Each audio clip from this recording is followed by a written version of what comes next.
Okay, it's recording. Awesome, thank you. Okay, so the same thing. If you can lay out the line items that you want on your proposal, then we can bring this information right into the proposal. Perfect.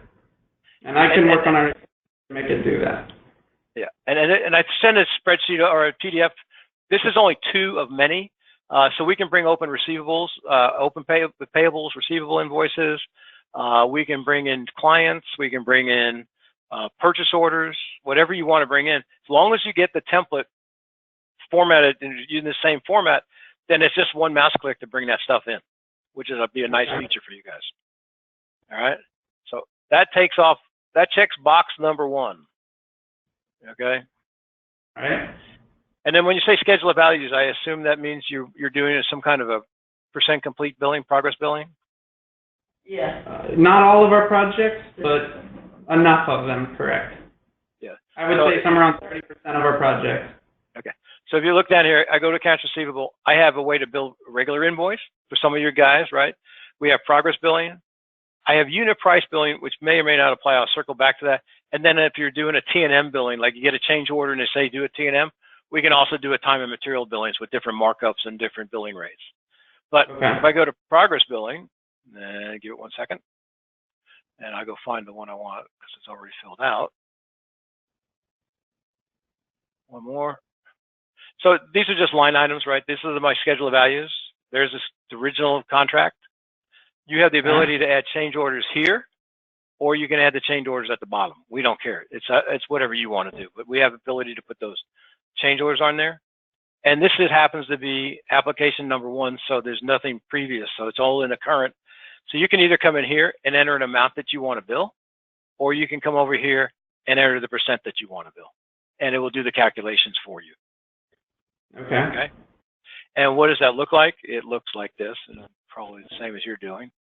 Is that something similar to what you guys produce? Yeah, it's pretty standard, yeah.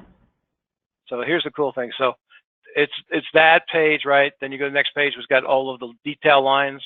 And then on our 4th page, we actually create the conditional waiver and release that goes with that. Okay. So that's our progress billing. Now, do you ever bill on a job based on a unit, like number of feet of fence, number of posts installed, or anything like that? Or is that not something you would do? Not typically. Okay, all right, so I'm not going to worry about it. But yeah. It's nice that you have that feature, but yeah, we don't really need to cover it right now. Okay. Yeah, because like a lot of times when you're doing public works jobs, it has to be kind of a unit price type of thing. All right. So now that you mentioned it, we did just win a public contract that is going to be based off linear foot. Okay, so I just showed you really quick. It's exactly the same as the progress billing, except that you have a unit price for each line item, a scheduled quantity, and then you just enter in the quantity that you want to bill. Okay, awesome. This is a contract quantity, a contract amount, and then you just put in current quantities that you want to bill, and it makes the calculation just like it was a % complete billing, except it's doing it off of quantities and a unit price. Okay. So it's in there, ready to go. All right. So change orders was the next thing on your list. Change orders in Sage 100 are really nice. And I'm going to pull one up I already have, so give me 1 second here. So this is a change order. So in order to start a change order, I need to know what job it's for. I need to know a description, and it will give you the next change order number in succession for that job, and it'll put today's date on it, okay? And then the status. The ones with the asterisk are required fields in order to save the record, and I want to know who submitted it. And at this point, and sometimes this gets confusing, there's 2 tabs here. There's a budget and a prime. This is my budget. So in this case, it was simple. I went out to a subcontractor. I got a price. His price to me was $18.50. It's on his subcontract number 21, and it's going to be change order number 2 for him. And then I go to the owner and say, hey, I'd like to get paid $2,400 for this. And they may come back and say, we'll approve $2,300. So if you think about it, hang on a second, I thought I turned that off. What happens now, once this gets approved, your contract value goes up by $2,300 on this item, okay? And my budget for the cost goes up by the $18.50, so the net profit has been increased $450. So it takes care of both sides. It takes care of your sales price and also your budget for the cost, all at the same time. That's a simple window. Okay, so we can put our budget, and it can be multiple line items long. Correct? Yeah, I knew you were going to ask that. Hang on one second. All right. It looks like that. Like something like, yeah. So here's like a roofing guy. So I have a block wall and shingles. Yeah, and some of it could be material, and some of it could be labor. Did I lose you? Hang on a second. Gotcha. So you can have as many lines as you want. Is this something that has an import sheet? No, but you can cut and paste. Okay. Yeah, I mean, it's doable. Okay. Yeah, you could go in and cut and paste this stuff if you wanted to. And you could hide this column if you don't need a column. A lot of this is adjustable. So I come in here, I can hide a column if I need to, what have you. Okay. So do you show this detail to the client, or do you just want it there because you want to see it? I want it there so I can see it typically. Okay, so here's another thing that we have in Sage 100. So you could say something like, see Excel, right? And I can go up to this paperclip and just drop in the Excel document that I got all those calculations from. Gotcha. So it saves you from keying that in or copy and paste and just say, hey, here's the line item. If I want to see the detail, I can just go open that Excel spreadsheet up whenever I want to see the detail. So you can store anything you want here. Line items on the change order form? Yes, it can. It can. Does it have to, or? No, you can hide it if you want to. You know, if this is because if you look at here, I have this description on the budget, but I have a different description on the. Or actually, so it's a little different. Gotcha. Okay, so prime change details, it's going to show everything that's on the descriptions, but budget, I can put whatever I want. Right. Yep. Okay, sounds good. Okay, and so I want to go back to the original, so give me a second here. The thing that I like about Sage is change orders is a couple of things. If you look at this paperclip, I have the ability to store anything I want here. So on this change order, it may be a set of plans, a new set of plans. It could be an email from the client or architect. It could be a quote from a sub or a material provider. I don't care what kind. It could be a picture that we took when we were out on the job site. Whatever you want attached to this change order stays here permanently attached. So whoever opens up this change order in the future has all of the documentation that supports the change order. Okay. Okay. And to me, that's a big deal. And then I know you're going to ask, so I'm just going to do it here. All right. Well, I was going to ask actually, for the document storage, is it actually handling the storage of that, or is it just, putting a link? It could be either one. It could be either one. It could be an attachment or a link. Okay. I mean, the attachment's nice. People move job folders around all the time. That's exactly right. Yeah. So here's the change order, right? Lighting, $2,300, and then this is kind of in the AIA format where it takes you from the original contract up to the current contract. Okay. And then I'm not sure what would. So if I wanted to, I just come in here and I'd say, email this, right? Mm-hmm. And it showed up on my other screen. So hang on a second. So I just come in here and I put in, there you are. Change order 900, and I hit send, and it's gone. So I can email directly out of here. And I'll show you up in your email box shortly. Any other questions on change orders? I think you had another question. I saw something else. Yeah. You have the ability to highlight as a pending, approved, or denied. So good question. I knew I read that somewhere. So if I go in here and I say change orders, right? There's a little set of binoculars right here. Yeah. It says, hey, find me all of the change orders by status and then sort by job. So if I run that, I can come in here and say, hey, I only want open or open or reviewed, right? So they're not approved and not denied, right? So they're kind of in limbo. There's all of the ones that are either open or in review status. Gotcha. And I'm not going to do it, but if I want to see this change order, I can just double click that and drill down to the actual change order. Okay. So yeah, you can do that. The nice part about change orders is we have this thing called an alerts manager. And so one of my alerts is, and you can change this to 7 days, it says anytime a change order is over 7 days old and it hasn't been declined or approved, send an email to somebody, and you decide who that email goes to. Could be the project manager, could be VP of operations, could be the estimator, whatever you want, but you can set, or multiple. But as soon as that thing gets 7 days old, it's going to send out a reminder to people that it's still outstanding. So you don't have to run a list. You're going to get an email at 4 o'clock in the morning or something like that that tells you that you have a problem. So is that for this specific project, or is that like a general throughout the entire system? I can say if a change order is over 30 days old, email the PM. Right. I think you have to. I have to ask. I think if that PM is identified on the job, it knows to pick him up. Okay. If you have multiple PMs on a job, it may not work, but I can verify that.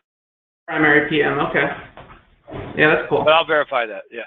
And so the other thing is, and this is just one that I set up for another client. Anytime a new vendor set up, it sends an email to the owner that a new vendor was set up yesterday. Here's a vendor we don't have a 1099 for. Here's one that's on your service work. I have a work order where I have material charges or labor charges and no offsetting revenue, which means we forgot to bill it.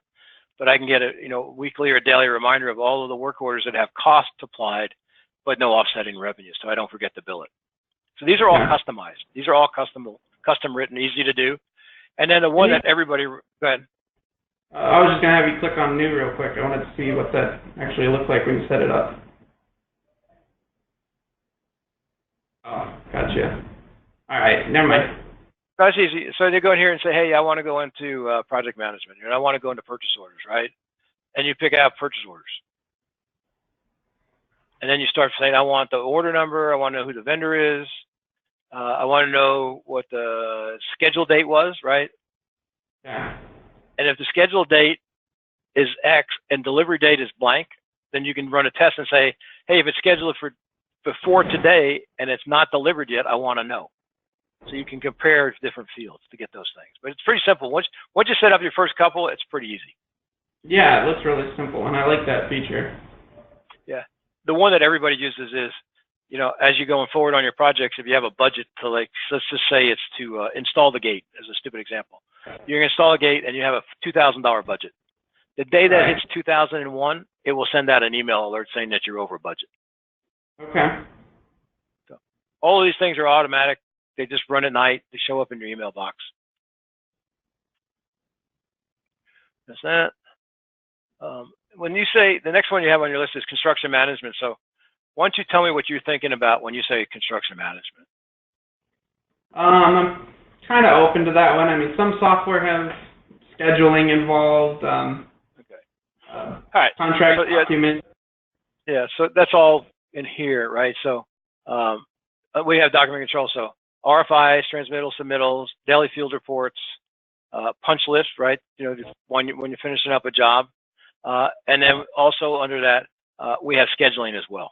And we have two forms of scheduling, right? We have the scheduling for those $1.7 million projects, right, that take months or years, where you have the big Gantt chart of when things are going to happen. And then we have what we call a dispatch board for those work orders, service/maintenance calls, where the guy may be going to multiple work orders in the same day, right, for an hour or two each. So we have the macro where we can do, monthly or yearly calendar for a job, or we can just do, here's where Joe's going for the next, 3 days. This is the clients he's going to see. These are the locations he's going to go to, and here's the work. But we can do either one. I'm very interested in that portion of that. I don't know if we want to go into it today. We got a lot to cover today. Right. But yeah, that is something I am interested in, because a lot of companies. We're going to get there. We're not that far away. So on the time and attendance, I'm going to kind of bail, because I sent you a pretty nice video on our Sage field operations that shows you how we collect remote time and how it gets entered into Sage. So you can watch that video. It's about 20 minutes long. It's a really well done video. It shows you how you can schedule guys on projects to the right task. They'll get an alert, or the project manager or the superintendent will get an alert on where they're supposed to be, directions on how to get there, ability to clock in and clock out, travel time, clock in and clock out for breaks and lunch. And so we'll actually accumulate the exact amount of time that the crew should be paid. But that's all in the Sage Field Operations video. Okay. I think a big question there, and this is one that we've had issues with some of the other softwares, is we're going to be doing the time and attendance in our system, submitting that to the third party, and then essentially just cutting a single check to that third party system. That's not going to be an issue with you, correct? No, so we do that. We have, like I said, we have 1,800 clients, right? So I would say 400 or 500 are using some form of a payroll service, ADP, Paychex, Paycom. We don't care who it is, actually, right? So there's two ways to do it. You can do everything in ADP and push it back into Sage 100, which I don't like, or you can do everything in Sage 100, so you get good job cost reporting, good job cost, analysis, and then just accumulate a report at the end of the week says, here's the employees that work, here's their employee number, and I want to pay them 10 hours of regular or 40 hours of regular, 10 hours overtime. The totals are going to be within pennies of each other as you go forward, and then you just reconcile those minor differences from what the ADP says and what you say. I'm assuming it's something you guys can do this, but we've got multiple pay categories per guy. I mean, that's absolutely.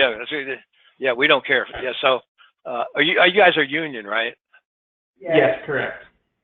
Yeah, so if I go into payroll and I go into payroll management here, right? I have what we call pay groups. Yeah. So here is local 27, right? So I have journeymen and a couple, 5 levels of apprentices, right? So these are the pay rates for these individual pay groups, okay? And if I go into journeyman now and I click benefits, this is the benefit package if I'm a journeyman. So it knows what to add to the check, or it could be an add deduct, you know how that works, right? But if I'm an apprentice, I have a totally different fringe package. So it's by discipline, whether you call them apprentices or whatever you call them, but we have the ability to have that. Ours is slightly different, as in we get, one person can get paid multiple rates in a day. That's doable, right? So you can just, pay group can be changed for the same guy multiple times throughout the day. Absolutely. He'll have a default in his employee record, right? So maybe he's always a 70% apprentice, but someday he may not be. But you would just override that in the payroll entry. Okay. All right. So yeah, we can handle the different pay groups, but that time of collection would do that as well. Okay. Yeah, I'm gonna watch that video. I haven't had a chance actually to. I know, that's fine. I didn't expect. I sent you a lot of stuff. Even if I would spend all my time, I wouldn't have got them all watched. And then the next one is cost codes. Cost codes are specific to the company, not to a project. Now, you can have a master list and assign certain ones to a job, but I can't have cost code 100 be set fence posts on one job and have cost code 100 be remove fence posts on another job. 100 is always going to be the same thing. Most of the software we've looked at is like that. What we're doing now is that. And what we're doing now is like that. There's some inconveniences to it, but we'll work around it. We've been doing it. Okay. That's fine. All right. Okay. All right. So now, so we're going to go to a work order. Okay. So this is what we call our service receivables module. And I'm just going to open one up here. This is a brand new work order. It's work order 294. I'm going to pick my favorite client, Jessica. Okay. You'll notice the first thing that comes up when I try and send something to Jessica, it tells me that she has a $52,000 past due balance. So maybe I don't want to go work for Jessica today. Okay. And we're just going to say gate off track, something like that, right? So that'd be something you go do, right? Well, if you can type right. So we're going to go do that. Now, I have a choice of starting this out as a quote, go out, prepare a quote to send to them. Or if it's one of our normal clients, I would just start it out as a work order. And this is where it's some flexibility here. I can have all different types of work orders, service, repair, warranty call, new installation, whatever you want, right? And each one of these could go to a separate general ledger account in my revenue. So if I want to track how much revenue I got off a service versus new installations versus warranties, I can do that. So you can have a different GL account for each one of these, okay? Which is important for some people, right? So I'm just going to call this a regular repair, okay? So now I know who I'm going to go see. I know what the problem is, right? The next thing is Jessica is one of my commercial clients, and she has multiple locations. So now I'm going to pick the location I want to send her to, the person to. That's the information for the River Road lot, address, city, contact, phone number for the contact, the service area, and how many miles away from my office it is, so I know how long it's going to take to get there. The next thing I'm going to do is, who do I want to send out there? And I want to send Carlos. Carlos is right here. Carlos, and priority is normal. Well, we better make it a little bit more than the normal. We'll make it an urgent. And they want them today, right? And we'll set him up for 4 o'clock today. We'll say he's going to be done at 5. It's going to take an hour to get there, 60 minutes, right? Okay. That's all I need to do. So I now know who's going to go there, when he's leaving to get, when he's going there, or has to be there, when he's going to be done, and how long it's going to take to get there. Once I do that, I save it, and that's okay. And now what I have is a dispatch board that shows me Carlos down here leaving at 3 o'clock to make sure he gets there by 4 o'clock, and there's where he's going and what he's going to do on the dispatch board. Okay. So I do a lot of this on my gate op side. That's how we refer to what we've got. So it's a gate op technician that fixes gate operators. How would this work for projects that take multiple days, or should we be putting that to the job costing side? So that's up to you. So I can come in here and I'll do something. And I love Sage 100. So I'm just hitting my Control C button, right? Yeah. And I'm going to hit my Control V, right? I got it out there. I can come in here and say this is going to be on 0906. Okay, right? So this is all currently the same work order, different. Okay. Right. See if that does it. Yeah. So that's what I can do. And I might even be able to go in here. I can't remember if I can hit my plus sign or not. Yeah, I just hit my plus sign, and it changed the date. Okay. Okay. So now he's scheduled to go out for 3 days, always at 4 o'clock. That doesn't make sense, but you get the idea that I can add as many lines. Or I can come in here and say, hey, on one day, he needs a helper. He needs to get Roger to go with him. And on the 6th, which I hit my minus sign, back to 6th. And now he's going to take a helper out on the 6th. I have 2 guys on this work order. Okay. Okay. So now I'm going to finish this up real quick. All right. So I'm going to save this. So now we've scheduled it. Let's say we did it, right? And now I go to the next tab. I go to invoices, gate off the track. It's billed by the hour. And we had 1 hour because that's all it was going to do, 1 hour. And let's say you're at $98 an hour. And I hit calculate, right? There's $98, but you know what? He used some parts while he was out there. So I'm going to go grab some stupid parts here. And this is nice because I can bring multiple parts in at the same time. So I'm just going to say, I got some of those, I got one of those, I got one of those, I got one of those, right? Now those part numbers are on here. I put in the quantity. If I had the price in the database, it would bring the price in. And now I've got the invoice done, ready to email. But all was done, if you looked at it, all within the same operation, right? I just changed tabs. Okay. And now I'm done. And I can do this. Let me change this. Service invoice, landscape. So one of the features that we're probably going to need is, like for this one, gate ops is going to be handled, I believe, through our gate ops service module, or is going to be handled. Gate ops service department is going to be handled through these work orders, but the materials and inventory is going to be pulling from likely the other system. Could you have, this is just gate up, right? This here. That's what I'm thinking, yeah. So I can mean, you have it on this side? Don't they have a small inventory? well, she has some materials. She does a lot of retail for those as well. So I guess, is there a comment item in there? Something that we can easily just type in, parts and descriptions, and then just pull over job costs from, or the work order costs from something else? So if I go back in here, I mean, I've instead of putting a part number in, I can just say miscellaneous parts, right? Okay. And I put in a lump sum, right? A lump sum price, and put the price in. All right. How would we apply a cost to that? So I'd come in here and say, it's a lump sum, it's 1, and then pick your price. $58, whatever you want. All right. Now that's our Selling price. selling price, though, correct? That is the price to the client. That's correct. Yeah. Okay.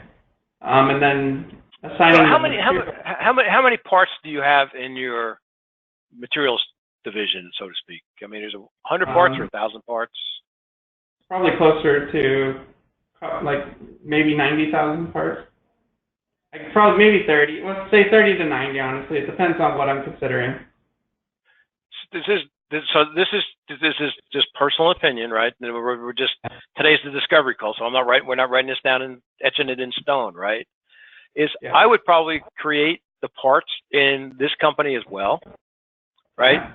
And I can export out and pick a day you want to do. You could do it once a week, which would probably be fine. You could go to your material company and say, export out all my parts by part number, by manufacturer part number, whatever, right? And give me the current cost for those parts. And then I can update the prices in this company. So the quantities are not going to be here, right? It's just going to say, hey, I just know that this first line item is supposed to be $12. I didn't buy it here. I don't have any in stock here, but I know that that's the price that I want to charge. Okay. So you could update prices here and not have to do miscellaneous. You could actually list the actual parts if you wanted to. Okay. And that's an option. I agree. Here's a reason for that. This is, again, my background, CFO controller, right? Let's say that we go out and do the repair and we did something, we spent like $150 on some part, right? And a week later, we're back out there fixing it.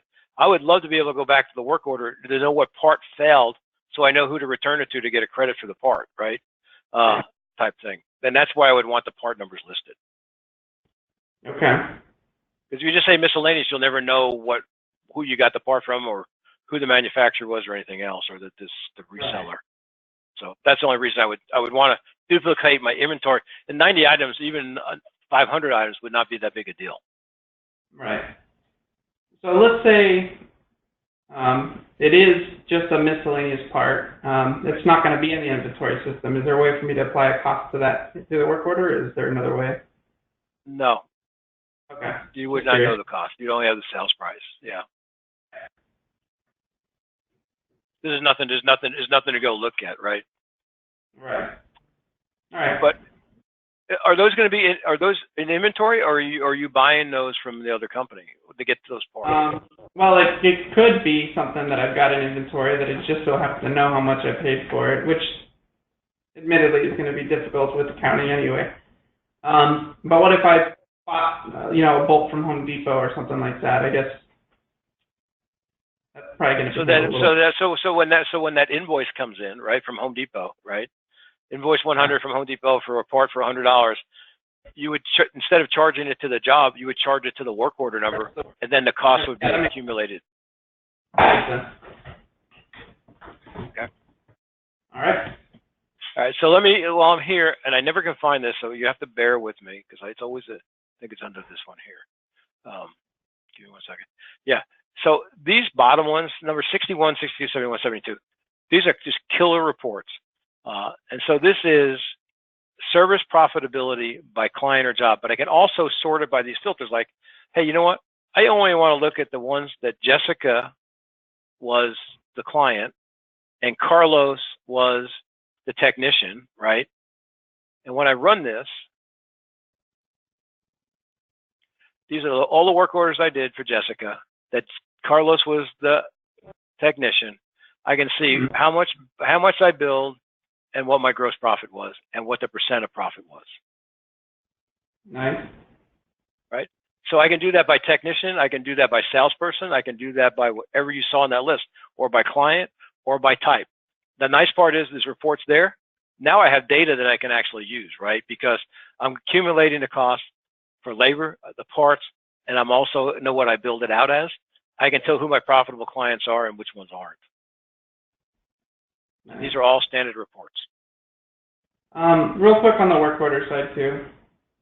Can we do comments? Oh yeah. Okay, we can just put a comment in there. Reasoning is there's actually two comments, so you got to be careful. Okay. Hang on a second. So let me just open this last work order up right here, right? So there's two notepads. There's a note on here on each line item, right? There's owner notes right here, and there's shop notes, right? This shop note would be something like used old part, right? Something like that, right? Because there's no cost. You had an old one in his truck, right? So that's a note for that, right? Over here, you may put a note to the owner, repaired, but should be replaced or something like that, right?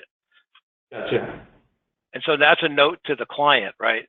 And so when you print the invoice, he's going to see on his invoice on that line item, when he looks at the invoice, he's going to say repaired, but it should be replaced. That's a note to the owner, client.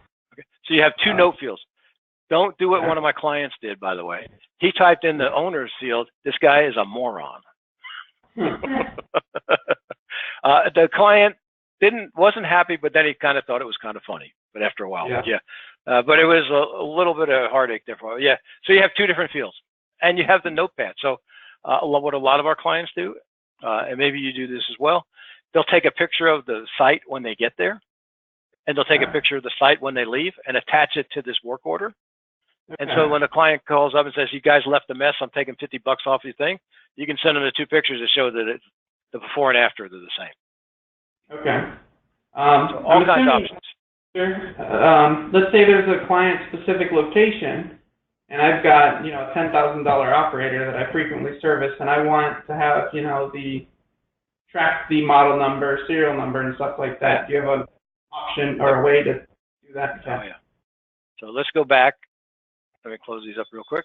So I go into the client record, right? Okay. And I go to my friend Jessica. So if you look across the bottom, I have a list of all the equipment I've installed for her, all of her locations, every service contract I have, every work order I've ever done, and every payment she's ever made. So what you're talking about is, this is the equipment I have installed for Jessica. Awesome. This is the location it's installed at. This is when we installed it. This is the manufacturer's part number. This is the serial number, right? And this is when it goes out of warranty. Awesome. And the last time I serviced it was, this one here. Last time I serviced it was this date. When it picks up this service date from the work order where the guy actually went out and repaired it or maintained it, it will automatically increment it by this service cycle and give you the next service date. Cool. And if we didn't install it with something existing, we just want to know what it is, we just leave the install date off. Yeah, you can leave blank whatever you need blank. Awesome. So this is just a nice way to know what's out there, right? And here's the part that my clients like is, and I'm sure this happens to you too. Jessica calls in and says, "Hey, I want you to come out here and take care of this AC unit that you guys put in last week or last year, and it's out of warranty, right?" And you go, "Hey, it'll be a service call," and she goes, "No, it's not." And you go, "Yes, it is," and you just show her the dates, but it'll keep you from doing work for free. Right.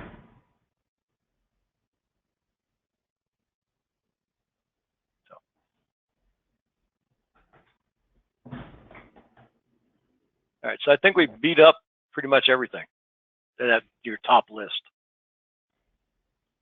See? There's a good chance of that. Let's see. Fee structure.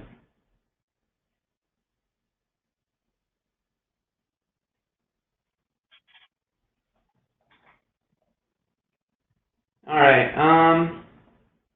Yeah, I think we've covered a lot of what was on the list. I definitely want to move forward and looking at a couple of things in more detail.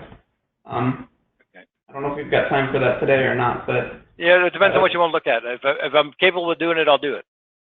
Okay. I know Laverne's shaking her head over here. She's pretty busy right now, but I really want to see project management side. We were looking at the scheduling of projects. Right. Not so much the work order, but the projects, larger projects. Right. So the nice part is, I really want to do the whole system on the project management side. We covered the work orders pretty well. We did the accounting on the projects. But right. Yeah. So it starts here. So if I have a new job, right? Okay. I'm going to put one that's already in because it's really painful to watch me type. So I set up a new job. Again, look at the asterisks. These are required fields. What's the name of the job? what's the nickname? You may have a short name that you want to give it or some kind of code. Nice. And what's the status? It's a bid status because we just put in the estimate together. I bid it and I didn't get it, or I bid it and I got it, right? There's only two things that happen. You got it or you didn't. So now you can track your bid history through here. This could be, and I don't know what you would have here. This could be cyclone fence versus wood fence versus wrought iron fence or whatever. You could have different kinds of jobs, or you could say commercial versus residential, multifamily versus single family. I don't care. It's up to you on how you classify jobs, so you can get, again, additional reporting from that, okay?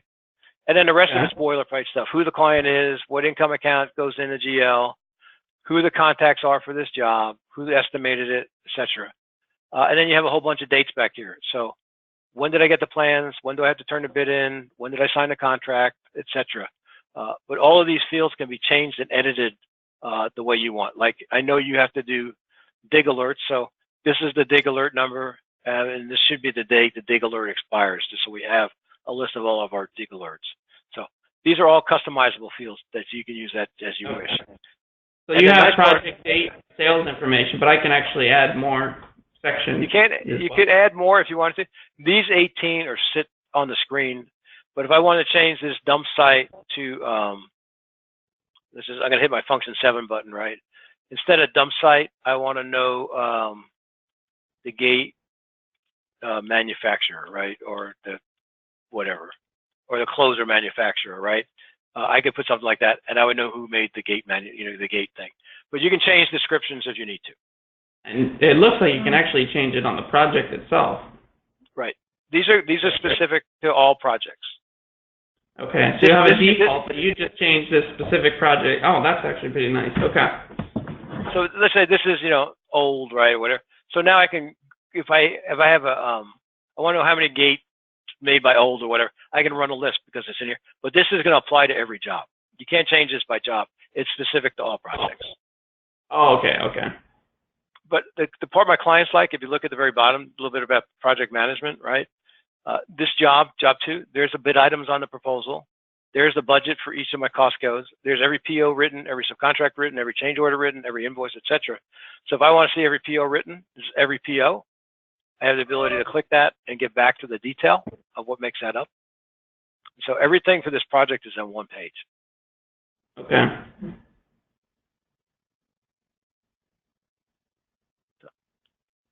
And there's tons of cost reports. So here's what I want to do with you guys, because these guys sound pretty savvy. What I'm going to do is I want you to remember 2 things. If you can only remember 2 things. There's a button here that says reports, okay? And there's a button that says search reports, okay? And I'm just going to type in job cost, all right? If I type in job cost and hit search, here's every cost job, anything that has anything to do with job cost in the system. It's like 130 of them standard. Here's a job cost summary. That's what the report looks like. Here's a job billing summary. Here's a job income statement. Here's job cost totals. Again, these are all standard reports within the system. Okay, so that's how you would find a report. If you want to see reports with retention, just type in retention. The other thing to remember is, and this is everywhere, if I want to set up a brand new job, I come up and say help about this window. And of course it shows up on my other screen. What do I want to do? I want to enter a brand new job. There's all the steps it takes to enter into a brand new job. Okay, step by step. So what I'm going to do, and it might be in the morning, hopefully, I will send you a link to a test drive that you have access to everything we had today. So you can go through and look at reports. You can look at all the screens. You can go enter a work order and see what it looks like. But you'll have access to do everything I did today. You have full version of the software, except that I don't think it saves stuff from day to day. So if you put in something today, for some reason they either refresh it weekly or daily. I can't remember. So don't think it's going to be there if you come back. But you could go create something, print out invoices, whatever you want. But you'll have access to that software. Cool. All right. And the only reason I say I might not be here tomorrow is we have I'm in Southern California. And we have a huge fire, and it's literally right behind our office. We can see the flames, and so we don't know if we're coming in tomorrow. Gotcha. So. All right. All right. That sounds good. I definitely want to have a follow-up call later on. I'm a little interested in this commercial CRM handout that you had. That's I a noticed slick some program. other, huh? That is one of the best programs we've ever seen. It is. So here's the reason I say this. And again, I've been in this business for 30 odd years. Okay, I'm sure this happens to you. You're bidding a job to multiple GCs on occasion, right? You have fencing on a job, and you have 5 GCs all asking you for a price, right? Well, most CRM systems are going to consider that to be 5 individual projects, right? And so if you do that, and you get it with GCA, then when you run your CRM and your history, it says, oh, I bid 5 jobs yesterday. I got 1 and I lost 4. And you didn't lose 4. You just didn't get awarded, right? And so when Top Builder, it considers that 1 job and allows you to have as many clients that you want to bid to, but it only counts it as 1 project. And to me, that's a big deal because it makes your data a lot better. And it has great work processes and workflows for things to happen. And it talks to Sage 100. So if you set up things in, go ahead. You're saying it talks to Sage 100, so it talks to, when you say Sage 100, you're referring to contractor. 100 contractor, yeah. Gotcha. So if in Top Builder you're tracking this prospect all along and this, whatever, and all of a sudden they say, hey, we want you to do the job, it brings over that client and all the information and sets up that client and the project in Sage 100 without you having to redo it. Okay. Nice. Plus, I don't know if you saw, I sent you last, there's a little PNG file. It's what they call their bid scorecard, and you can just do a little differently. Yeah, so it ranks what your success of bidding that job is based on bidding those types before, bidding with that client, this estimated success of bidding that kind of work, but it gives you a score of whether you should bid that job or not. And to me, that's big. When you start getting really busy, and you have to turn work down, it'd be nice to turn down the ones you have a small chance of getting and bidding the ones that you have a high chance. That's why I like the product. It does a lot more than just keeping names and phone numbers. Nice. Anyway, and I can get you a demo of that when you're ready. Okay, sounds good. I also noticed some other service modules. There was one I was looking at before. It sounds like the Sage 100 contractor has a pretty robust work order module. Right. So we may not need an additional service module, but I'll look into both of those a little bit more. Yeah, so I can tell you, and I know you're fencing, okay? I have a client here in Southern California, and it's a mechanical plumbing / electrical company. They have 46 or 47 techs doing maintenance work and repair work every day, and they're using that same service module. Okay. It's super powerful, super powerful. Awesome. All right. I don't know what I want to do next, but I'm definitely going to want to do a follow-up. Yeah. Did you you just tell me what you need? Pricing by any chance? No. I know we're still at the beginning stages, but that's something I'd like to consider. Yeah, so how many people would be on at the exact same time? Oh, okay. Is this a cloud-based or is this a... It can be if you want it to be, but it's usually served. It's usually on a server on-prem. Okay. Let's see here. For this system, I'm gonna lean towards 5 for now. Okay. And how many service techs do you have? Really just 1. Okay, that's cheap then. Okay. All right. So yeah, I'll send you over a proposal tomorrow. At least give you a ballpark of what we're looking at, right? At least give us an idea. And then, hang on a second, I had another question. I'll think about it. And that Top Builder, I think the pricing's on that sheet. I think it's like $2,500 a year or something like that. It's really inexpensive. Yep. And then so Sage 100, just the regular Sage 100, was like a monthly billing subscription. I'm assuming since it's something that's installed on our local server, yours is going to be a upfront system. Is that correct? Yeah. It's a one-time purchase along with an annual maintenance fee. Okay. All right. Sounds good. Yep. Yeah, most systems are. I was just curious. Yeah. All right. I can get that over to you tomorrow. Oh, the one thing I did not see anywhere on your sheet, which is odd for me, is I didn't see anything about being able to do things without paper, being able to route things around for approvals, using DocuSign to have contracts signed or change orders signed. Is that something that's kind of maybe a phase 2 or phase 3 project for you? Is that something you're considering? Yeah, it's not a priority. Okay. I'm just curious. We probably cut down too many trees in our office, but yeah, I'm always open to going paperless if we've got those options, but it's not as high of a priority for us. Okay, that's fine. Then we'll leave it off right now. But so just so you know, we have Sage Paperless, which is fully integrated to Sage 100 contractors. So it gives you that ability to go totally paperless if you want to, or at least on the accounts payable side. Most of our clients install the AP, the accounts payable flow first, and we'll come back and do the others. 95% probably just stay with invoice approvals because that's the big time consumer, right? Getting things signed, getting them back, and whatever. So we have that when you need it. Awesome. All right. So I will get you a proposal in the morning along with a link for the test drive. And just so you know, the test drive, all 3 of you can load it on your machines. We don't care. You all have your own copy. Great. Okay, thanks. And here's the only thing I ask. If you can't find something, please do not assume it's not there. Let me know what you're looking for, and I'll tell you where to find it, because it's probably there. All right. All right. I appreciate your time, guys. Thanks, Dennis. Yeah, thank you. Thank you. Bye-bye. Thanks. Bye. Bye.